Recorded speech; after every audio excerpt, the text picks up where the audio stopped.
ඉතින් අද ඔන්න Toyota Prius එකක් ඇවිල්ලා තියෙනවා අපිට රිපෙයාර් එකකට. මේකේ කස්ටමර්ගේ කම්ප්ලේන් එක උනේ මේ වාහනේ ඕවර්හීට් වුණා කියලා. ඉතින් වාහනේ අපි ළඟට ගෙනාවා. ඊට පස්සේ මම ස්කෑන් එකක් කරලා බැලුවා. ඉතින් ඒකේ පෙන්වන්නේ මෙන්න මේ ෆෝල්ට් එක තමයි සිස්ටම් රූලින් බැංක් 1. ඒ කියන්නේ මේකේ ෆුවල් පැත්තේ පොඩි ප්‍රශ්නකුත් තියෙනවා. ඊට අමතරව මේ පෙන්නනවා එන්ජින් කූලන්ට් ටෙම්පරේචර් සර්කිට් ලෝ ඉන්පුට් කියලා. ඉතින් චෙක් කරලා බලමු අපි දැන් මම මේ වීඩියෝ එක දාන්නේ ඔයාලත් එක්ක මේ වැඩේ චෙක් කරගන්න. ඉතින් මම මේකේ පොඩ්ඩක් මට පොඩි සැකයක් තියෙනවා මේකේ ෆෑන් වල තත්ත්වය කොහොමද කියලා චෙක් කරගන්න. ඉතින් මම ඇක්ටිවේෂන් ටෙස්ට් එකක් ගිහිල්ලා පොඩ්ඩක් බලනවා මේකේ මේ රේඩියේටර් ෆෑන් වල කන්ඩිෂන් එක කොහොමද කියලා අපි පොඩ්ඩක් සරලව මෙතනින් චෙක් කරගමු.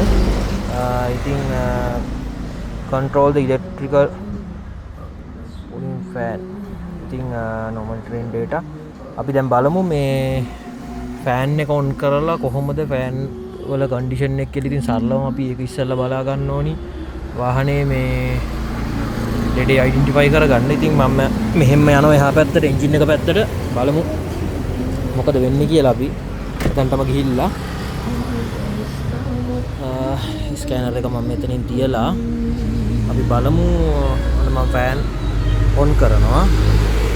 ඉතින් ඔන් කරාට පස්සේ ඔයාලට පේනවා ඇද්ද දන්නේ නැහැ. මම පෙන්නන්නම් මෙතන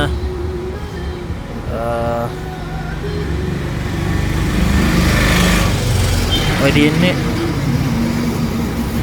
AC ෆෑන් එක වැඩ කරනවා. නමුත් මෙතන එන්ජින් කූලින් ෆෑන් එක වැඩ කරන්නේ නැහැ. මේක ගලවලා නැති නිසා ඔයාලට පේන එකක් නැහැ ගොඩක් වෙලාවට.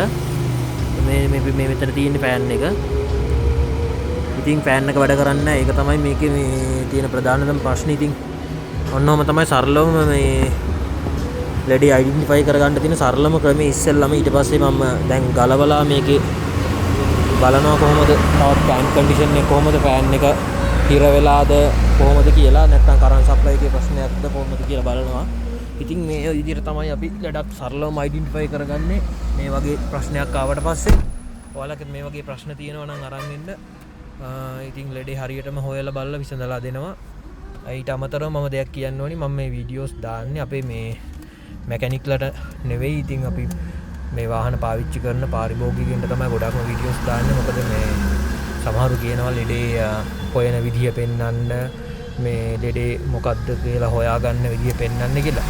ඉතින් දැන් සරලවම මේ පාරිභෝගිකයන්ට එහෙම ලොකුවට මේ කාර්මික දැනුමක් නැති නිසා ඉතින් එයාලට සමහර දේවල් එහෙම දැම්මට තේරෙන එකක් නැති නිසා තමයි මම සරලව ප්‍රශ්නයක් ආවට පස්සේ මෙන්න මේකේ ප්‍රශ්නේ මේකයි. ඉතින් අපි මේක රිපෙයාර් කරේ මෙහෙමයි කියලා වීඩියෝස් දාන්නේ. ඉතින් වීඩියෝ එක හොඳයි නම් ලයික් එකක් දාන්න, කමෙන්ට් එකක් දාන්න. එතකොට පේජ් එක ෆලෝ කරලා තියාගන්න කියලා කියනවා. ඉතින් බලමු අපි මේකේ ජොබ් එක ඉවර කරලා අප්ඩේට් එකක් දෙන්නම් කොහොමද මේ වැඩේ වුනේ කියලා. එහෙනම් වීඩියෝ එක බලපුව හැමෝටම ජයෙන් ජයම වේවා.